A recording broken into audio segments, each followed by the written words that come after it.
ஆண்டவராகிய இயேசு கிறிஸ்துவின் இன்ப நாமத்திலே உங்கள் யாவருக்கும் கிறிஸ்துமஸ் நல்வாழ்த்துக்களை தெரிவித்துக் கொள்கிறோம். கர்த்தர் உங்களை வாழ்ந்திருக்க செய்வாராக, உங்களை சிறந்திருக்க செய்வாராக, மென்மேலும் உங்களை உயரச் செய்வாராக. நசரேயனாகிய இயேசு இன்றைக்கு பிறந்ததை உலக நாடுகள் எங்கிலும் ஒரே கொண்டாட்டம், ஒரே ஆர்ப்பாட்டத்தோடு சந்தோஷத்தோடு எல்லா மக்களும் இன்றைக்கு இதில் களிகூர்ந்து கொண்டாடி கொண்டிருக்கிற இந்த வேளையிலே இயேசுவை குறித்ததான சில காரியங்களை உங்களுக்கு நாங்கள் சொல்ல இருக்கிறோம். இந்த இயேசு குறித்து பலவான கருத்துக்கள் உலகத்திலே நிலவுகிறது. ஒவ்வொருவருக்கும் ஒவ்வொரு விதமான கருத்துக்கள் இருக்கிறது. மாறுபட்ட கருத்துக்கள் இந்த உலகத்திலே நிறைய பரவலாக காணப்படுகிறது. சிலர் நல்லவர் என்று சொல்லுகிறார்கள், சிலர் அவரை கெட்டவர் என்று சொல்லுகிறார்கள், சிலர் அவர் தேவையற்றவர்கள் என்று சொல்லுகிறார்கள், சிலர் அவர் அவசியம் என்று சொல்லுகிறார்கள், அவரே உலகத்தை மீட்க வந்த இரட்சகர் என்று சொல்கிறார்கள். ஆனால் இன்றைக்கு நாம் சற்று ஒரு சின்ன ஆய்வுக்குள்ளே கடந்து செல்ல போகிறோம். இயேசு யார் என்ற ஒரு தலைப்பில் தான் இன்றைக்கு நம்முடைய செய்தி இருக்க போகிறது. உன்னிப்பாக கவனிக்கலாம். உங்கள் கேள்விகளுக்கு அநேக பதில்கள் இதில் உண்டு. கர்த்தர் உங்களை ஆசீர்வதிப்பாராக. முதலாவது லூக்கா சுவிசேஷம் 2ஆம் அதிகாரம் 30ஆம் வசனத்திலே சொல்லப்பட்ட வார்த்தைகளை நாம் கேட்க போகிறோம். லூக்கா சுவிசேஷம் 2ஆம் அதிகாரம் 30ஆம் வசனம். புறஜாதிகளுக்கு பிரகாசிக்கிற ஒளியாகவும் உம்முடைய ஜனமாகிய இஸ்ரவேலுக்கு மகிமையாகவும் தேவரே சகல ஜனங்களுக்கு முன்பாக ஆயத்தம் பண்ணின உம்முடைய இரட்சணியத்தை என் கண்கள் கண்டது என்றார். இந்த வார்த்தைக்காய் தலைகளை தாழ்த்தி நாம் யாவரும் கண்களை ஜெபிப்போம். பரிசுத்தமுள்ள நல்ல பிதாவே, உண்மையாகவே இயேசு யார் என்ற தலைப்பின் கீழ் இன்றைக்கு நாங்கள் ஒரு சத்தியத்தை கேட்க இருக்கிறோம். ஆண்டவரை, இதை தடை செய்கிற எல்லா வானமண்டல பொல்லாத சேனைகளை நாங்கள் இப்பொழுதே கடிந்து கொள்கிறோம். அவர்கள் நிர்மலமாக்கி ஜெபிக்கிறோம். எங்க மனக்கண்கள் திறக்கப்படட்டும். இதை பார்த்து முடிக்கிற வரைக்கும் எங்கள் சிந்தைகள் எல்லாம் ஒருமனப்பட்டிருக்கட்டும். எந்த அலுவலா இருந்தாலும் அதை ஒத்தி வைக்க, ஒருமனப்பாட்டோடு இதை கவனிக்க, அறிவிலே நாங்கள் வளர, சத்தியத்தை அறிய, சத்தியம் எங்களை விடுதலையாக்கட்டும். இன்னும் ஆழமாய் இதை பற்றி கொள்ள இந்த நாள் ஒரு சிறந்த ஆசீர்வதிக்கப்பட்ட நாளாய் இருப்பதாக என்று சொல்லி இயேசு நாமத்திலே கெஞ்சி மன்றாடுகிறோம் எங்கள் நல்ல பிதாவே, ஆமென். உண்மையாகவே இயேசு யார் என்ற ஒரு காரியத்தை தான் இன்றைக்கு நம்ம கேட்க பார்த்து இருக்கிறோம். புறஜாதிகளுக்கு பிரகாசிக்கிற ஒளியாக இயேசு இருக்கிறார். இயேசு எப்பொழுது பிறப்பார் என்று ஆவலோடு ஒரு கூட்ட ஜனம் 1ஆம் நூற்றாண்டிலே காத்துக் கொண்டிருந்தார்கள். இயேசு பிறக்கிறதுக்கு முன்பதாகவே அவரை குறித்த ஏராளமான தீர்க்க தரிசனங்கள் உரைக்கப்பட்டிருக்கிறது. இயேசு பிறந்தவுடனே அவரை குறித்து பார்ப்பதற்காக, அவரை சந்திப்பதற்காக வந்த ஒரு நபர் தான் இப்படி சொல்லுகிறார். புறஜாதிகளுக்கு பிரகாசிக்கிற ஒளியாகவும் தம்முடைய ஜனமாகி இஸ்ரவேலுக்கு மகிமையாகவும் தேவரின் சகல ஜனங்களுக்கு முன்பாக ஆயத்தம் பண்ணின இரட்சணத்தை என் கண்கள் கண்டது என்று ஒரு மனிதன் அங்கே சொல்லுகிறார். ஆமென், ஹல்லேலூயா. கர்த்தருக்கு மகிமை உண்டாகட்டும். இஸ்ரவேலிலே ஆறுதலுக்கு வரும் வரை காத்திருக்கிறவனாக இருந்தான் சிமியோன் என்ற ஒரு மனிதன். சிமியோன் என்ற மனிதன் இயேசு பிறக்கும் நாளை எதிர்நோக்கி காத்திருந்தான். இயேசு பிறப்பை ஆவலோடு காத்திருந்தான். ஏன்? இயேசு இந்த உலகத்திற்கு என்னவா இருக்க போகிறார் என்று அவன் நன்கு அறிந்திருக்கிறான். எனக்கு அன்பானவர்களே, இயேசு இன்றைக்கு பிறந்த செய்தி மாத்திரம் உங்களுக்கு விசேஷம் அல்ல. இயேசு பிறந்த இந்த நாள் மாத்திரம் உங்களுக்கு விசேஷம் அல்ல. இயேசு இந்த மண்ணிலே பிறந்ததினாலேயே, 2000 வருடங்களுக்கு முன்பதாய் பிறந்ததினாலேயே நமக்கு வாழ்நாள் முழுக்க ஒரு பெரிய விசேஷம், வாழ்நாள் முழுக்க ஒரு ஆசீர்வாதம். அது என்ன ஆசீர்வாதம் என்று சொன்னால், புறஜாதிகளுக்கு பிரகாசிக்கிற ஒளியாக இயேசு இன்றைக்கும் 2000 ஆண்டு காலமாய் மனுகுலத்திற்கு அவர் ஒளியாக இருக்கிறார். ஜனமாக இஸ்ரவேலுக்கு மகிமையாய் இருக்கிறார். தேவனை சகல ஜனங்களுக்கும் முன்பாக ஆயத்தம் பண்ணின உம்முடைய இரட்சணியம், ரட்சிப்புக்கு வழியாய் இருக்கிறார்.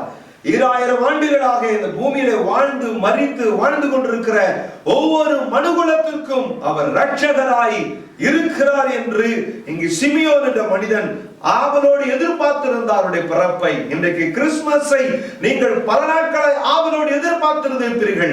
அநேக ஆயத்த பணிகளோடு நீங்கள் எதிர்பார்த்து காத்துக் கொண்டிருந்திருப்பீர்கள். இந்த நாளை விசேஷமாய் செலிப்ரேட் பண்ண வேண்டும் என்று சொல்லி.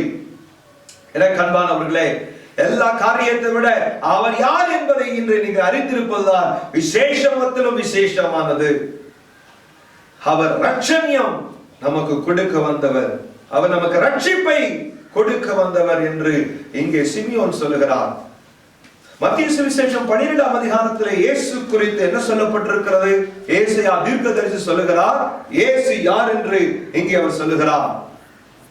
மத்திய சுவிசேஷம் 12ஆம் அதிகாரம் 18வது வசனத்திலே இயேசு யார் என்று சொல்லப்பட்டிருக்கிறது.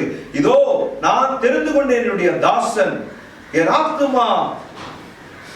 ஆத்துமாவுக்கு பிரியமாய் இருக்கிற என்னுடைய நேசர், என் ஆவியை அவர் மேல் அமர பண்ணுவேன், அவர் புறஜாதிகளுக்கு நியாயத்தை அறிவிப்பார்.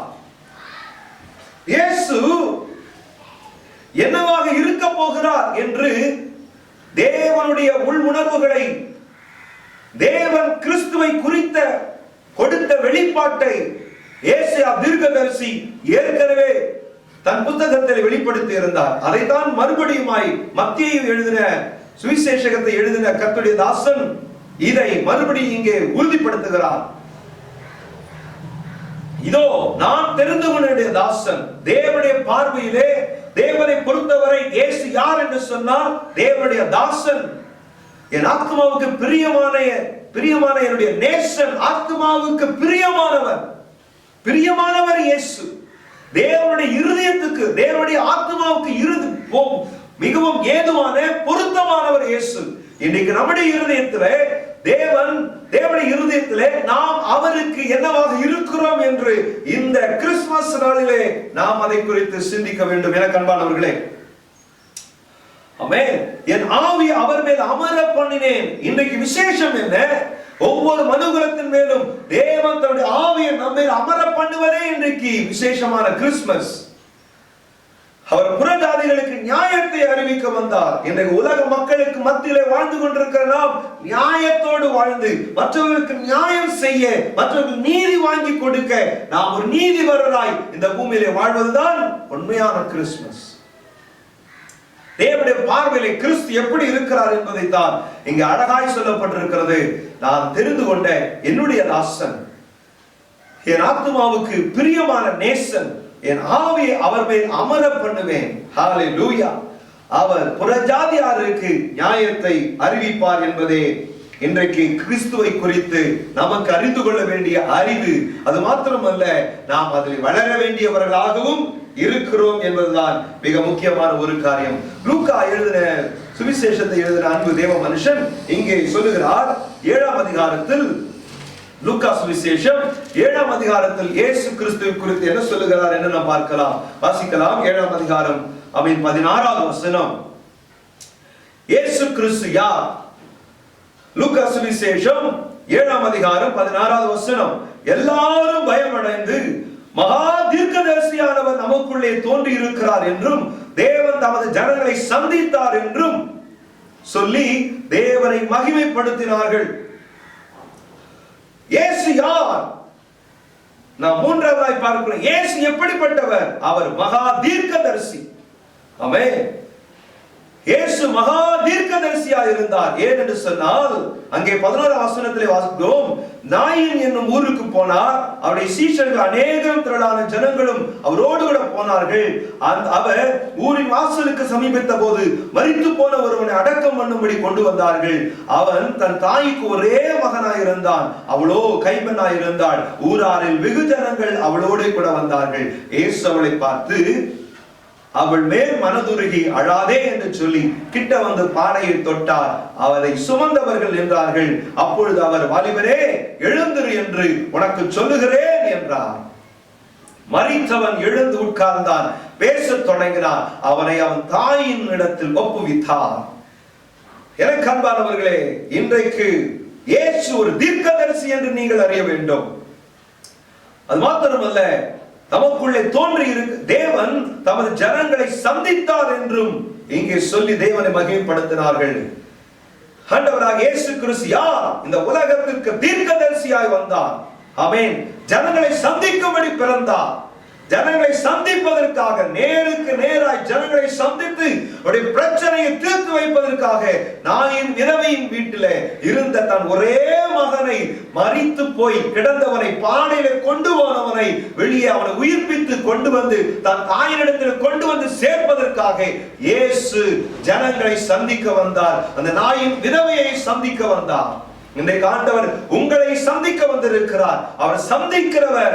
இயேசு யார் என்று சொன்னால், உங்களை சந்திக்கிறவர் எந்த ஏழ்மையில் இருந்தாலும், எந்த பாவத்தில் மரித்து போயிருந்தாலும், எந்த சாபத்தில் இருந்தாலும், எந்த ஜென்ம சுபாவத்தின் கட்டுகளில் இருந்தாலும், நீங்க எந்த நிலைமையில் இருந்தாலும் உங்களை சந்திக்க வந்தவர் தான் இயேசு. உங்களை சந்திக்க வந்தவர் இயேசு. அவர் சந்திக்கிறவர். உங்க நெருக்கங்களை சந்திக்கிறவர், உங்களுடைய பாடுகளை சந்திக்கிறவர். நாயின் என்ற ஊரிலே இப்படி ஒரு விதவை தன்னுடைய ஒரே மகனை இழந்து தவிக்கிறாள் என்று தன் தீர்க்கதரிசன வரத்தினால் இயேசு அறிந்திருந்தார். ஆகையினால் தான் அந்த இடத்துல யாரும் அவரை கொண்டு போய் சேர்க்கவில்லை, அல்லது யாரும் அந்த இடத்துல யாரும் கேள்விப்பட்டு அவளாக அந்த இடத்துல வரவில்லை. இயேசுவே அவளை தேடி சென்றார். இயேசு ஒரு தீர்க்கதரிசி. என அன்பானவர்களே, இன்றைக்கும் நீங்கள் வீடுகளில் இருந்து கொண்டிருக்கலாம். நீங்கள் எந்த மதத்தை, எந்த இனத்தை சார்ந்தவர்களாக இருக்கலாம், எந்த மொழி பேசக்கூடிய எந்த நாட்டை சேர்ந்தவர்களாக நீங்கள் இருக்கலாம். ஆனால் இன்றைக்கு உங்கள் வீட்டை தேடி உங்கள் சூழ்நிலைகளை அறிந்து வருகிற ஒரு தீர்க்கதரிசியானவர் இந்த இயேசு. இந்த செய்தி முடிவிலே உங்களுக்காக ஒரு ஜெபம் செய்யப்படும். அது தீர்க்கதரிசனமான வார்த்தையா இயேசுவே உங்களுக்காக இறங்கி வந்து செய்வார். இயேசு தீர்க்கதரிசியானவர், ஜனங்களை சந்திக்க வந்தவர் இயேசு. எனக்கு அன்பானவர்களே, இயேசுவை குறித்து இன்னும் நாம் அநேக காரியங்களை இன்றைக்கு அறிய போகிறோம். இதே லூக்கா சுவிசேஷம் 9ஆம் அதிகாரத்துக்கு நேராக நாம் திருப்பிக் கொள்வோமே ஆனால், 9ஆம் அதிகாரம் 33ஆம் வசனம், 33ஆம் வசனத்தில் இயேசு யார் என்று நாம் பார்ப்போமே ஆனால், லூக்கா சுவிசேஷம் 9ஆம் அதிகாரம் 33ஆம் வசனம், இருவரும் அவரை விட்டு பிரிந்து போகையில் பேதுரு இயேசுவை நோக்கி, ஐயரே, நாம் இங்கே இருக்கிறது நல்லது. உமக்கு ஒரு கூடாரம், மோசேக்கு ஒரு கூடாரம், இப்படி கூடாரத்தை போட்டு நாம் இங்கேயே தங்கிவிடலாம் என்று சொல்லி அங்கேயே மலையின் மேல், ஒலிவ மலையிலேயே அங்கே இருக்கிற பொழுது அங்கே இயேசுவை குறித்து பரலோகத்திலிருந்து ஒரு சாட்சி கொடுக்கப்படுகிறது. இயேசு யார் என்று பேதுருக்கும் யோவானுக்கும் யாக்கோபுக்கும் சொல்லப்படுகிறது. இயேசு யார்? 35ஆம் வசனத்தில் சொல்லப்பட்டிருக்கிறது, இயேசு யார் என்று, இவர் என்னுடைய நேசகுமாரன், இவருக்கு செவி கொடுங்கள் என்று மேகத்திலிருந்து ஒரு சத்தம் உண்டாயிற்று. எனக்கு அன்பானவர்களே, இயேசுவை குறித்து பலவாறு கருத்துக்கள் கொண்டிருக்கலாம், தவறான எண்ணம் இருக்கலாம். அவர் வாழ்ந்த காலத்திலேயே அவரை குறித்து தவறான எண்ணம் இருக்கிற பொழுது, இந்த பூமியில இப்பொழுது தற்காலத்தை வாழ்ந்து கொண்டிருக்கிற நமக்குள்ளேயும் சில பேருக்கு அப்படிப்பட்ட தவறான அபிப்பிராயங்கள் உண்டு. ஆனால் அதை உறுதிப்படுத்தும்படி வானத்தில் ஒரு சத்தம், இன்றைக்கு இந்த செய்தி மூலமாக உங்களுக்கு ஒரு சத்தம் வருமையானால் அது வெறும் மனிதனுடைய சத்தம் அல்ல. இன்றைக்கு உங்க சந்தேகத்தை தீர்த்து வைக்கும்படி, நீங்கள் அவரை விசுவாசமா இருக்கும்படி, நீங்கள் அவர் வைத்திருக்கிற ரட்சிப்பை பெற்றுக் கொள்ளும்படி, நீங்கள் அவர் கொடுக்கவிருக்கிற ஆசீர்வாதத்தை, விடுதலையை, சுதந்திரத்தை, கட்டுகளிலிருந்து பாவத்திலிருந்து விடுதலையை பெற்றுக்கொள்ள வேண்டிய ஒரு காலம் வந்துவிட்டது. ஆகையினால் உங்களுக்கு விளக்கத்தை கொடுத்து உங்களை ஆசீர்வதிப்பதற்காக இன்றைக்கு ஒரு சத்தம் உங்களை நோக்கி வருகிறது. அது என்ன சத்தம்? வானத்திலிருந்து வருகிற சத்தம். இது ஏதோ ஒரு டிவியில இருந்து, ஏதோ ஒரு மொபைலில் இருக்கிறது வந்த சத்தம் அல்ல. இயேசு யார் என்ற ஒரு சத்தம் இன்றைக்கு உங்களை நோக்கி, உங்க செவிகளை நோக்கி வருகிறது என்று சொன்னால், இது பரலோகத்திலிருந்து வருகிற சத்தமாய் நீங்கள் அங்கீகரித்துக் கொள்ள வேண்டும். எனக்கு அன்பானவர்களே, வேகத்திலிருந்து ஒரு சத்தம் வருகிறது, இவருக்கு நீங்க செவி கொடுங்கள். இன்றைக்கு ஆண்டவர் உங்கள் மத்தியிலே இறங்கி வந்திருக்கிறார். இன்றைக்கு ஒரு சத்தமாய் உங்கள் காதுகளை தொலைத்துக் கொண்டிருக்கிறது. என்ன தெரியுமா? நீங்கள் இந்த இயேசுவுக்கு செவி கொடுங்கள். நீங்கள் பலவாறு குழப்பத்தில் இருக்கிறீர்கள், பலவாறு அலைச்சடிப்பட்டுக் கொண்டிருக்கிறீர்கள், பல மனிதனுடைய உபதேசங்களிலும் வியாக்கியானங்களிலேயும் கருத்துக்களிலேயும் பல பல புத்தகங்களை படித்து குழம்பி போய் வந்திருக்கிறீர்கள். ஆனால் இன்றைக்கு ஆண்டவர் உங்களோடு தெளிவாய் பேசுகிறார். ஒரு சத்தம் உங்களை நோக்கி வருகிறது. என்னவென்றால், எனக்கு செவி கொடுங்கள், எனக்கு செவி கொடுங்கள்.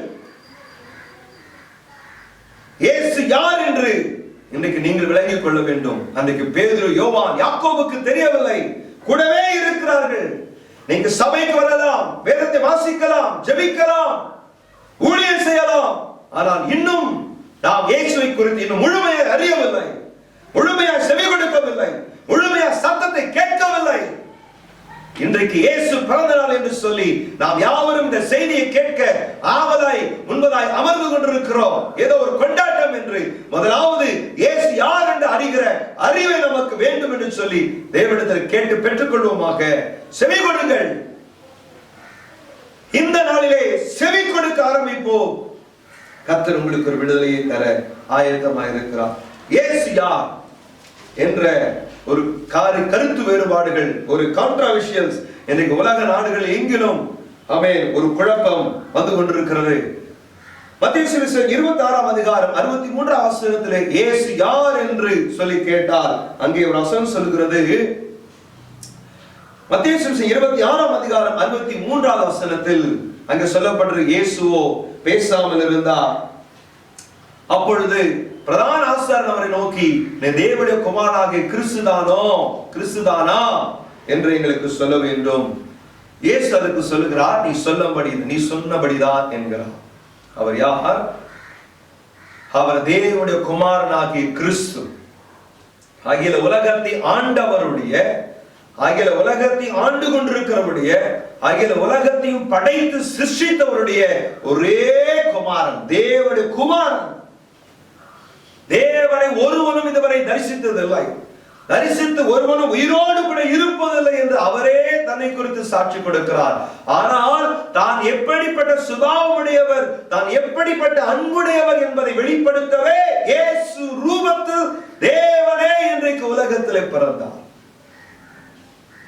தன் சொந்த குமாரனை அனுப்பி தன்னுடைய கேரக்டர், தன்னுடைய குணாதிசயங்களை இன்றைக்கு மக்கள் மத்தியிலே, இன்றைக்கு உலக மக்களுக்கு தான் எவ்வளவு அன்புள்ளவர், தான் எவ்வளவு இரக்கம் நிறைந்தவர், தான் எவ்வளவு வல்லமை நிறைந்தவர், தான் எவ்வளவு பரிசுத்தத்தில் வைராக்கியம் உள்ளவர் என்பதை வெளிப்படுத்தவே கிறிஸ்து இன்றைக்கு உலகத்தில் பிறந்திருக்கிறார்.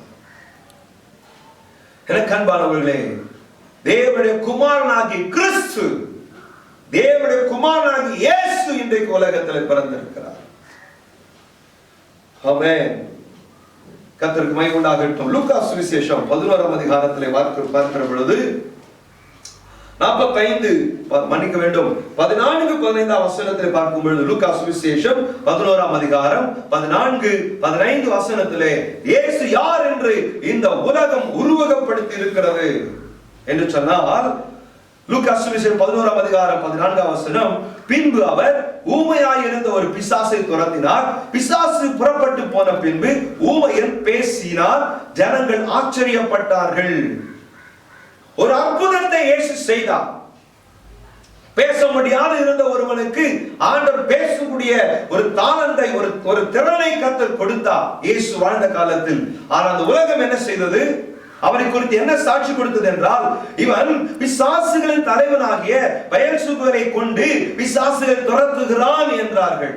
அப்படியானால் இவன் பிசாசு பிடித்தவன், இயேசு பிசாசு பிடித்தவர் என்று ஒரு குறிப்பிட்ட ஒரு அசுத்த ஆவியின் பெயரை சொல்லி அந்த அசுத்த ஆவியை தனக்குள்ளே வைத்துக் கொண்டு அற்புதங்களை எல்லாம் செய்கிறார் என்று இன்றைக்கு உலகம் இயேசுவை குறித்து ஒரு தவறான கருத்து அந்த நாளிலே இருந்தது.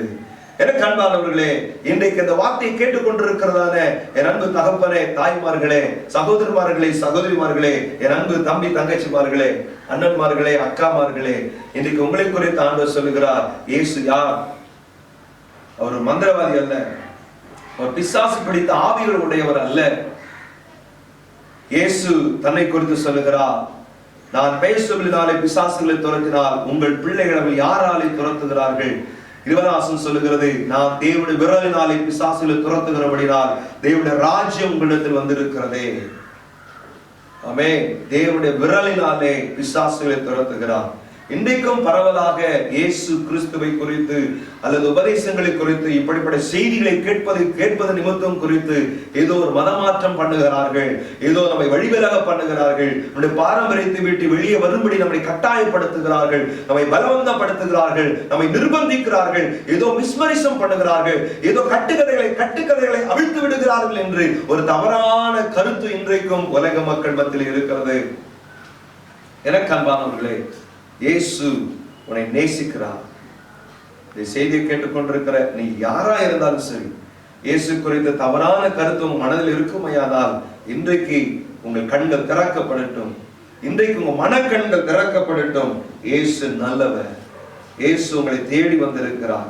இயேசு உங்களுக்காக பாடுபட்டு, உங்களுக்காக ரத்தம் சிந்தி, இயேசு உங்களுக்காக அற்புதங்களை செய்யும்படி வந்திருக்கிறார். ஆமென், ஹல்லேலூயா. கர்த்தர் நல்லவர். ஆமென், ஹல்லேலூயா. இயேசு குறித்து லூக்கா சுவிசேஷம் 9ஆம் அதிகாரத்தில் 9ஆம் அதிகாரம் 20ஆம் வசனம் என்ன சொல்லுகிறது? அப்பொழுது அவர், நீங்கள் என்னை யார் என்று சொல்லுகிறீர்கள் என்று கேட்டார். பேதுரு பிரதியுத்தரமாக, நீர் தேவனுடைய கிறிஸ்து என்றார்.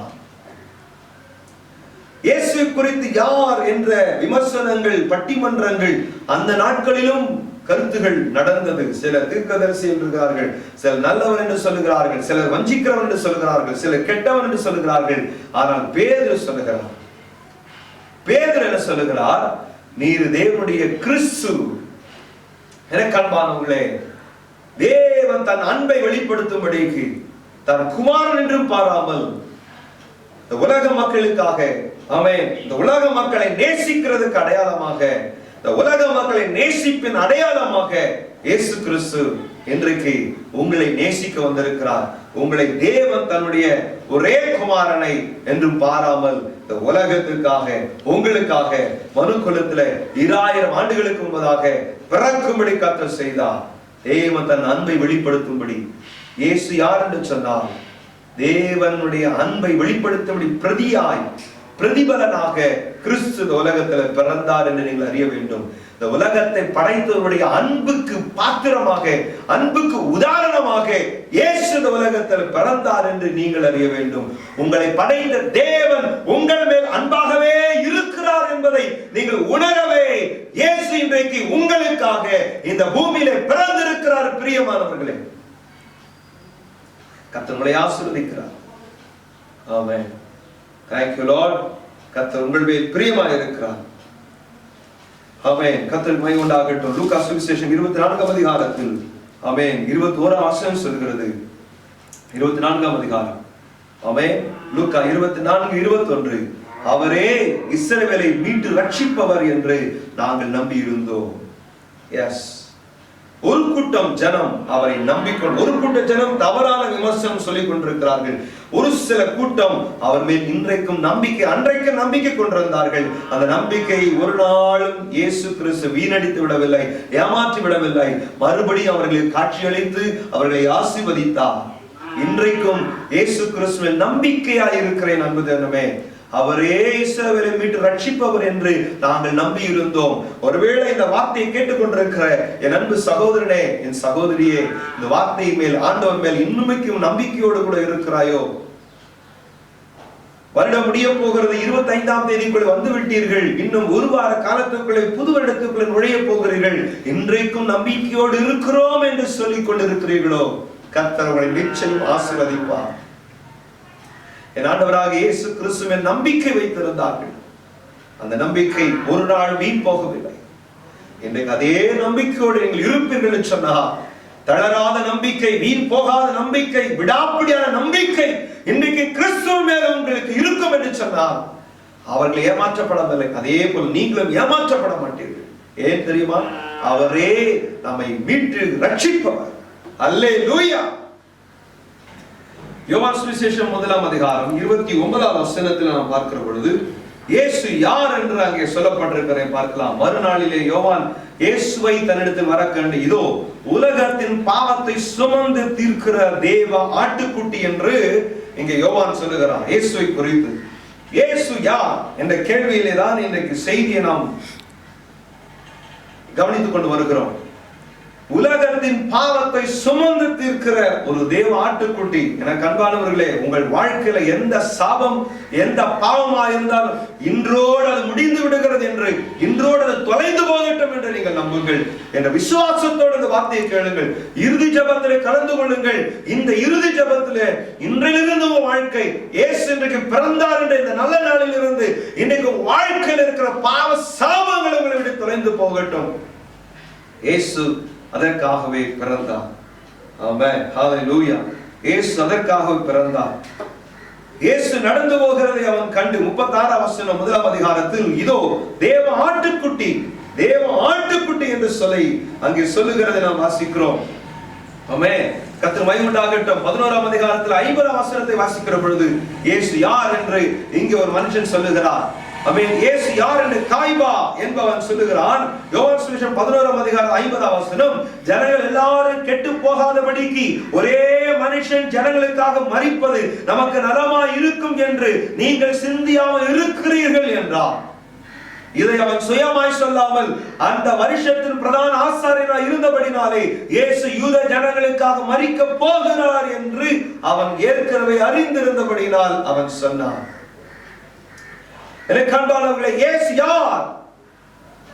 இயேசு பிறந்த நாளிலே நீங்கள் அறிந்து கொள்ள வேண்டிய ஆழமான சத்தியம் ஒன்று இருக்கிறது. இயேசு யார்?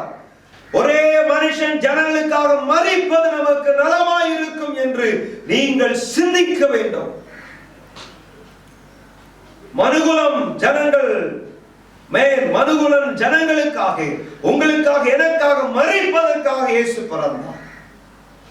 உங்களுக்காக எனக்காகவே இயேசு மரிப்பது நலம் என்று தேவன் அறிந்திருந்தபடினால் தன் ஒரே பேரான குமாரனை இந்த உலகத்துக்கு அனுப்பி தந்த இந்த நாள்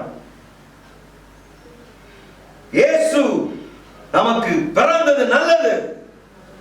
ஏனென்று சொன்னால் நம் வாழ்க்கையில அவர் பிறந்தது மாத்திரமல்ல, நமக்காக மரித்ததும் நல்லது. அவர் மரித்திராவிட்டால், முதலாவது அவர் பிறந்திராவிட்டால் நமக்கு இந்த பூமியிலே நமக்கு ஜீவன் இல்லை, விமோசனம் இல்லை, விடுதலை இல்லை, ஆசீர்வாதம் இல்லை, ஆரோக்கியம் இல்லை. இயேசு பிறந்தார். எதற்காக? மனுஷனுக்காக, மரிப்பதற்காக இயேசு பிறந்தார் என்பதை நாம் இன்றைக்கு சத்தியத்தை அறிந்திருக்க வேண்டும். எனக்கு அன்பானவர்களே, மறுபடியும் மத்தேயு சுவிசேஷம் 21 அதிகாரம் 9 வசனத்துக்கு நேராக நாம் போவோமேயானால், ஆமென், 21 அதிகாரம் 9 வசனம், மத்தேயு சுவிசேஷம் 21 அதிகாரம் 9 வசனத்தை இயேசு யார் என்று சொல்லப்பட்டிருக்கிறதை நான் உங்களுக்கு சுட்டி காண்பிக்க விரும்புகிறேன். ஆமென். அவர் தாவீதின் குமாரனுக்கு ஓசன்னா என்று சொல்லி இங்கே வாழ்த்தி பாடுகிறதை இங்கே பார்க்கிறோம். இயேசு யார்? இயேசு இந்த உலகத்திலே முன்னொரு காலத்திலே இந்த பூமியிலே ராஜாவாய் வாழ்ந்தவருடைய சன்னதியிலே பிறந்தவர் இயேசு. இவருக்கு பிறப்புக்கு ஒரு வரலாறு உண்டு, இந்த பிறப்புக்கு பின்னணியும் உண்டு, அதற்கு சான்றுகள் உண்டு. இன்றைக்கும் சாலமோன் வாழ்ந்தது, தாவீது வாழ்ந்தது, அவருடைய பின்னணியாளர்கள் முன்னோர்கள் வாழ்ந்ததுக்கு எல்லாம் இந்த பூமியிலே இன்றைக்கும் சான்றுகள் உண்டு.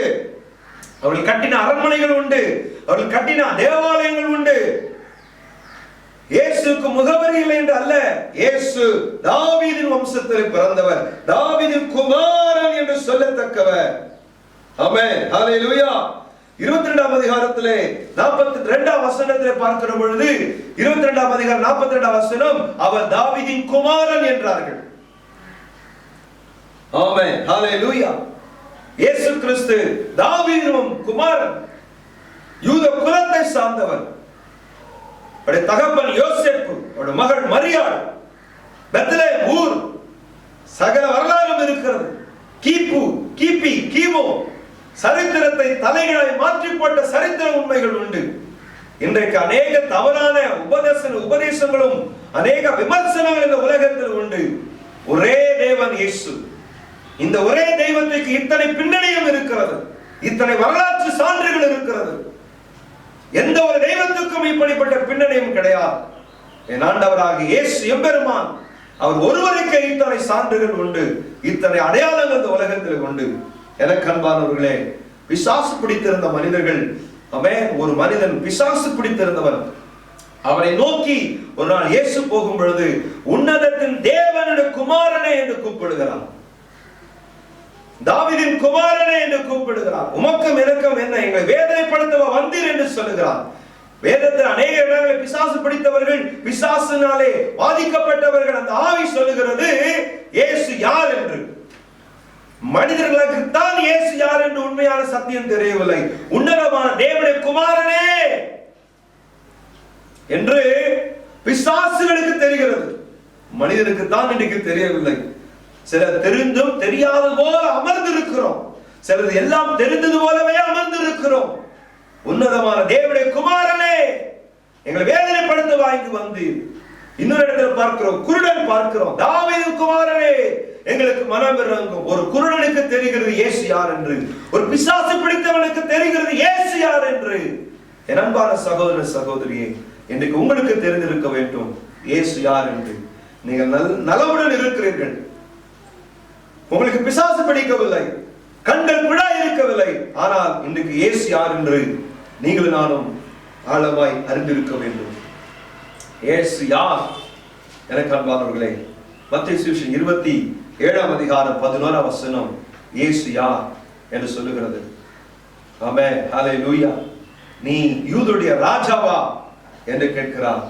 அதற்கு நீ சொல்லுகிறபடிதான் என்கிறார். இவர் யூதருடைய ராஜா. இயேசு யார்? யூதருடைய ராஜா.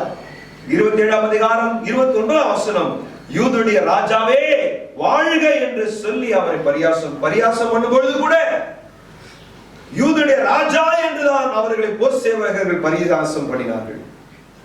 ஆமென். 37ஆம் வசனம் சொல்லுகிறது, அவருடைய சிலுவையிலே அவரை குறித்த முகவரியை எழுதுகிறார்கள். இப்படியாக என்னவென்று எழுதுகிறார்கள்? இவன் யூதருடைய ராஜாவாகி இயேசு என்று எழுதுகிறார்கள்.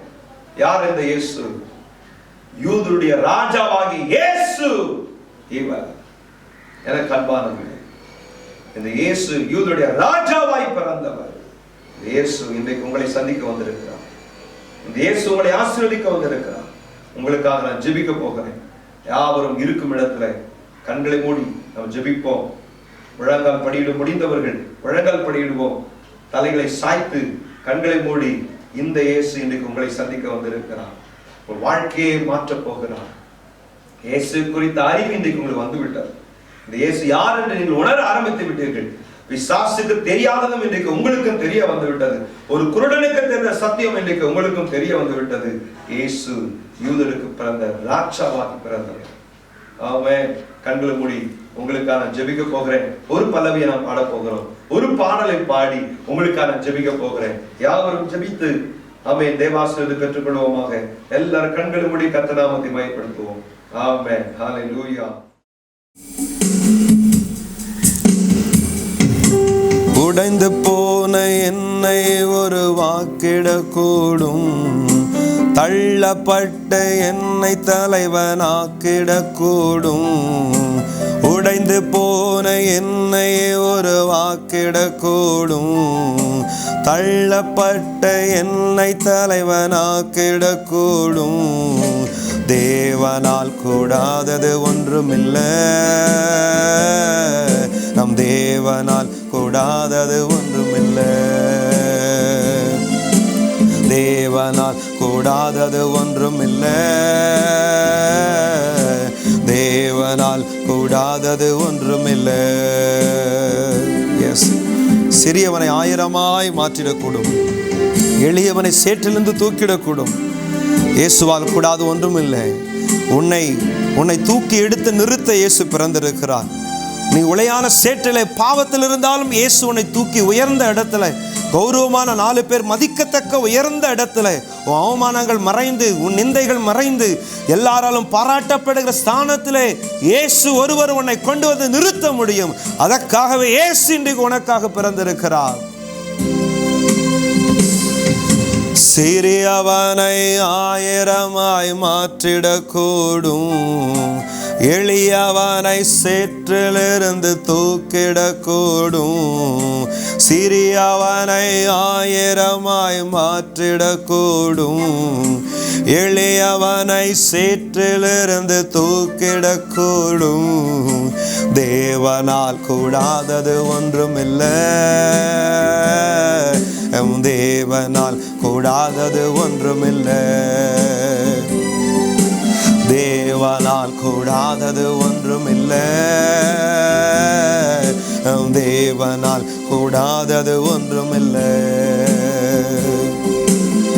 எஸ், உன் கண்கள் இதுவரை காணாத அதிசயங்கள், உன் வாழ்நாளிலேயே நீ சந்தித்திராத அதிசயங்களை இந்த இயேசு உங்களுக்காக செய்ய முடியும். அதற்காகவே இந்த உலகத்தில் பிறந்திருக்கிறார். உன் வேண்டுதல் எல்லாம் நிறைவேற்றக்கூடும். என் ஆண்டவராகிய இயேசு கிறிஸ்து இந்த இயேசு பிறந்த இந்த நாளிலே உன் வேண்டுதலை கேட்கவே கேட்டேன், உன் சத்தத்தை கேட்டேன், உன் வேண்டுதலை கேட்டேன் என்று சொல்லுகிறார். இந்த சத்தியத்தை கேட்டுக்கொண்டிருக்கிற என் அன்பான தேவ பிள்ளையே, இன்றைக்கு ஆண்டு உன் வேண்டுதலை கேட்கிறார், உன் சத்தத்தை கேட்கிறவராய் இருக்கிறார். கண்கள் காண அற்புதங்கள் செய்திடக்கூடும், என் வேண்டுதல்கள் எல்லாம் நிறைவேற்றிடக்கூடும். கண்கள் காண அற்புதங்கள் செய்திடக்கூடும், என் வேண்டுதல்கள் எல்லாம் நிறைவேற்றிடக்கூடும். தேவனால் கூடாதது ஒன்றுமில்லை, என் தேவனால் கூடாதது ஒன்றுமில்லை. என் தேவனால் கூடாதது ஒன்றுமில்லை, என் தேவனால் கூடாதது ஒன்றுமில்லை. என் தேவனால் கூடாதது ஒன்றுமில்லை, என் தேவனால் கூடாதது ஒன்றுமில்லை. என் தேவனால் கூடாதது ஒன்றுமில்லை, என் தேவனால் கூடாதது ஒன்றுமில்லை. என் தேவனால் கூடாதது ஒன்றுமில்லை, என் தேவனால் கூடாதது ஒன்றுமில்லை. இயேசு உனக்காக பிறந்திருக்கிறார். உடைந்து போன உன்னை உருவாக்க இயேசு பிறந்திருக்கிறார். உடைந்து போன உன்னை உருவாக்கவே இயேசு பிறந்திருக்கிறார். நீ தள்ளப்பட்டு கிடக்கிறாய், உன்னை தலைவனாய் நிறுத்த கர்த்தர் இன்றைக்கு உனக்காக பிறந்திருக்கிறார். ஓ, கர்த்தருக்குள் களிகூரு மகனே மகளே, God will give the cheerful heart in your life today right now. யோசேப்பின் வாழ்க்கையை உயர்த்தினவர், மோசேயை உயர்த்தினவர், ஆபிரகாமை உயர்த்தினவர் இன்றைக்கு மனுஷகுமாரனாய் இந்த பூமியிலே பிறந்திருக்கிறார். தள்ளப்பட்டிருக்கிறாயோ, கர்த்தருடைய தலைவனாய் உயர்த்த போகிறார். சிறியவன் 1000 ஆவான், சின்னவன் பெரிய ஜாதியும் பலத்த ஜாதியும் ஆவான். அந்த இயேசு உன்னை உருவாக்க முடியும், அந்த இயேசு உன்னை உருவாக்க முடியும். உன்னை 1000 மடங்கு ஆசீர்வதிக்க முடியும். உன்னை சேற்றிலிருந்து உன்னை தூக்கிவிட முடியும். உன் ஆரம்பம் எளிமையா இருக்கலாம், உன்னுடைய ஆரம்பம் எளிமையா மிகவும் சிறியதா இருக்கலாம். உன்னுடைய தொழில், உன் குடும்பம், உன் வாழ்க்கை, உன் வம்சம் மிக சிறியதா இருக்கலாம். என் ஆண்டவர் கிதியோனை உயர்த்தினவர், கிதியோனை தலைவனுக்கு அதிகாரியாய் மாற்றினவர். கர்த்தர் யெப்தாவை உயர்த்தினவர், இன்றைக்கும் மத்தியில் இருக்கிறார். சிம்சோனை உயர்த்தினவர், இன்றைக்கும் மத்தியில் பிறந்திருக்கிறார். என் அன்பு தேவ பிள்ளையே, கண்களுக்கான அதிசயங்கள் நடக்கத்தான் போகிறது. நீ காத்திருந்தாயே, வேலைக்கு அப்ளை பண்ணி அப்ளிகேஷன் போட்டு காத்திருந்தாயே, எங்கேயும் வராது என்று, எங்கேயும் ரிப்ளை வராது என்று, எங்கேயும் உனக்கு ரிப்ளை வராது என்று காத்து கொண்டிருக்கிறாயே, எங்கு வராது என்று நினைத்தாயோ அங்கே உனக்கு ஒரு அப்பாயின்மெண்ட் ஆர்டர் வருகிறது. இன்றைக்கு இயேசு உனக்கு பிறந்திருக்கிறார், இயேசு உனக்காக பிறந்திருக்கிறார். இந்த இயேசுவை மனதார ஏற்றுக்கொள். இந்த சத்தியத்தை அறிந்திருக்கிறபடினால் இந்த சத்தியம் இன்றைக்கு உங்களை விடுதலையாக்குகிறது. இயேசு உன்னை விடுதலையாக்குகிறார். கண்களை மூடி யாவரும் ஜெபிப்போமாக. என் அன்பு தகப்பனே, இதோ இந்த சத்திய வார்த்தை கேட்டுக்கொண்டிருக்கிறதான என் அன்பு தேவ பிள்ளைகளை ஆசீர்வதிக்கும்படியாய் வருகிறோம். இருக்கிற நீங்கள் இந்த சத்தியத்தை கேட்கிற யாராக இருந்தாலும் சரி, இருக்கும் இடத்துல இந்த இயேசு எனக்கு வேண்டும் என்று சொன்னால், இருக்கும் இடத்துல கரங்களை உயர்த்தி கண்களை மூடி, இயேசுவே நான் சிறுமையா இருக்கிறேன், இயேசுவே நான் எளிமையா இருக்கிறேன், இயேசுவே நான் பாவத்தில் இருக்கிறேன், இயேசுவே நான் வறுமையில் இருக்கிறேன் சொல்லுவாயானால், இன்றைக்கு கரங்களை உயர்த்தி காண்பி. கர்த்தர் உன்னை ஆசீர்வதிக்க போகிறார். இந்த இயேசு அதற்காகத்தான் பிறந்திருக்கிறார். மகனே மகளே, இந்த இயேசு உன்னை ஆசீர்வதிக்கிறார். கண்களை மூடி நான் சொல்லும் ஜெபத்தை என்னோடு கூட சில நேரங்கள் சொல்லும்படி உங்கள் அன்போடு கேட்டுக்கொள்ளுகிறேன். அன்பு இயேசுவே, இன்றைக்கு என் உள்ளத்தில் வாரும். இயேசுவே, என் கண்ணீருக்கு பதில் தாரும். இயேசு யார் என்று அறிந்து கொண்டேன். அவர் தீர்க்கதரிசி. இயேசு யார்? உலகத்தை ரட்சிக்க வந்தவர். இயேசு யார்? நேசகுமாரன். இயேசு யார் என்று நான் இன்றைக்கு அறிந்து கொண்டேன். இயேசுவே, என் உள்ளத்தில் வாரும். இயேசு உலகத்தை ரட்சிக்க வந்தவர். இயேசு வெளிச்சத்தை கொடுக்க வந்தவர். இன்றைக்கு உனக்கு ஒரு வெளிச்சமாய் வந்திருக்கிறார். புறஜாதிகளுக்கு பிரகாசமாய் ஒளியாகவும் ஆமென். ஜனத்துக்கு மகிமையாய் வந்திருக்கிறவர் இன்றைக்கு உனக்கு மகிமையை கொண்டு வந்திருக்கிறார். தேவரை சகல ஜனங்களுக்கு முன்பாக ஆயத்தம் பண்ணின ரட்சணியத்தை எனக்கு கண்கள் கண்டது. இன்றைக்கு உங்களுக்கு ஒரு ரட்சிப்பை கொடுக்கும்படி, இன்றைக்கு உங்களுக்கு ஒரு மீட்பை கொடுக்கும்படி கர்த்தர் வந்திருக்கிறார். இயேசுவை பார்த்து சொல்லுங்கள், நான் என்னோடு கூட சேர்ந்து சொல்லுங்கள், இயேசுவே நான் உம்மை ஏற்றுக்கொள்ளுகிறேன். இயேசுவே என் பாவத்தை மன்னியும். இயேசுவே என்னை ஏற்றுக்கொள்ளும். இயேசுவே உம்முடைய சொந்த மகனாய் மகளாய் என்னை ஏற்றுக்கொள்ளும் என்று சொல்லுங்கள். இயேசுவே என் உள்ளத்தை வாரும். இயேசுவே என்னை ஆசீர்வதியும். இயேசுவே இனி நான் உம்மையே சேவிப்பேன், உம்மையே ஆராதிப்பேன். என் கண்ணீருக்கு பதில் தாரும். என் துக்கம் மாறட்டும். என் கண்களில் இருக்கிற கண்ணீர்கள் எல்லாம் மறையட்டும் என்று சொல்லுங்கள். என் துக்கம் மறையட்டும், என் வாழ்வில் இருள் மறையட்டும் என்று சொல்லுங்கள். அப்படியே ஜெபித்த உங்களை கர்த்தர் ஆசீர்வதிக்கிறார். உங்களுக்காக நான் ஜெபித்து உங்களை ஆசீர்வதித்து ஜெபிக்க முடிக்கிறேன். அன்பு தகப்பனே, இந்த சத்திய வார்த்தையை வெளிப்படுத்தின தேவாதி தேவனுக்கு, பரிசுத்த ஆவியானவருக்கு நன்றி செலுத்துகிறோம். இந்த வார்த்தை கேட்ட ஒவ்வொருவரையும் ஆசீர்வதியும். இந்த வார்த்தை கேட்ட ஒவ்வொருவரையும் கனப்படுத்தி ஆசீர்வதியும். இந்த வார்த்தை கேட்ட ஒவ்வொருவர் மேலும் பரிசுத்த ஆவியான பலமாய் இறங்குவீராக. பரிசுத்த ஆவியானவரே, ஒவ்வொரு கட்டுகளை அவிழ்ப்பீராக. வியாதி உள்ள இடத்துல பரிசுத்த ஆவியின் வல்லமை பலமாய் இறங்கட்டும் ஆண்டவரே. அது கண்களாக இருக்கலாம், வயிறாக இருக்கலாம், அது ஆண்டவரை கட்டியாக இருக்கலாம், எந்த இடமாக இருந்தாலும் பரிசுத்த ஆவியான வல்லமை, இயேசு கிறிஸ்துவின் அபிஷேகம் உள்ள கரம், காயப்பட்ட கரம், இயேசு கிறிஸ்து பிறந்த நோக்கம், இந்த செய்தியை உடைய பிள்ளைகளை பார்க்க வைத்த நோக்கம் இப்பொழுதே, இந்த நிமிஷ பொழுதே அது நிறைவேறட்டும் என்று சொல்லி இயேசுவின் நாமத்திலே ஜெபிக்கிறேன். அசுத்த ஆவிகள் அலக்கழித்து ஓடட்டும், தரித்திரங்கள் ஓடட்டும், சாபங்கள் இன்றோடு முடியட்டும். பாவங்களை சுமந்து தீர்க்க ஆட்டுக்குட்டியானவர் இன்றைக்கு பாவங்கள் தொலைந்து ஓடட்டும் என்று இயேசு நாமத்திலே ஜெபிக்கிறேன். பேசினதுக்காக நன்றி, பாவங்கள் விலகினதுக்காக நன்றி, சாபம் என்ற இருள் விலகினதுக்காக நன்றி, நீர் அற்புதம் செய்து விட்டதுக்காக நன்றி, கண்களில் கண்ணீரை துடைத்து விட்டதுக்காக உமக்கு நன்றி. இயேசுவின் வல்ல நாமத்தில் ஜெபிக்கிறோம் எங்கள் நல்ல பிதாவே, ஆமென். ஆண்டவராகிய இயேசு கிறிஸ்துவின் வார்த்தையை தொடர்ந்து கேளுங்கள். ஒவ்வொரு வாரமும் இந்த யூடியூப் சேனல் மூலமாய் வருகிற கர்த்தருடைய வார்த்தையை தொடர்ந்து கேட்டு ஆசீர்வதிக்கப்படுங்கள். இன்றைக்கு கேட்ட வசனத்தை, செய்தியை திரும்ப திரும்ப கேட்டு நீங்கள் ஆசீர்வதிக்கப்படுவீர்களாக. தொடர்ந்து இந்த சேனலை சப்ஸ்கிரைப் செய்து கொள்ளுங்கள். கர்த்தர் உங்களை ஆசீர்வதிப்பார். இருக்கும் இடத்தில் எல்லா கரங்களை உயர்த்தி கர்த்தரை நோக்கி ஜெபம் பண்ணி முடிக்கலாம். ஆமென். பரிசுத்த ஆவியானவரே, கேட்ட ஒவ்வொருவரையும், இனி கேட்க போகிற ஒவ்வொருவரையும் கர்த்தரை ஆசீர்வதியும். இயேசுவின் வல்ல நாமத்தில் பிதாவே, ஆமென். என் ஆத்துமாவே கர்த்தரை ஸ்தோத்திரி, முழுமே பரிசுத்த நாமத்தை ஸ்தோத்திரி. என் ஆத்துமாவே கர்த்தரையே ஸ்தோத்திரி, கர்த்தர் செய்த சகல உபகாரங்களையும் மறவாதே. ஆமென். கர்த்தராகிய இயேசு கிறிஸ்துவின் கிருபையும் பிதாவாகிய தேவனுடைய அன்பும் பரிசுத்த ஆவியானவருடைய அந்யோன்ய ஐக்கியம், சுகம், சமாதானம் வந்திருக்கிற கேட்டுக்கொண்டிருக்கிற யாவர் மீதும் எப்பொழுதும் தங்கியிருப்பதாக. ஆமென், ஆமென், ஆமென். ஆண்டவராகிய இயேசு கிறிஸ்து நாமத்திலே உங்களுக்கு மறுபடியும் கிறிஸ்துமஸ் நல்வாழ்த்துக்களை தெரிவித்துக் கொள்கிறோம். கர்த்தர் ஒவ்வொருவரையும் ஆசீர்வதிப்பாராக. ஆமென்.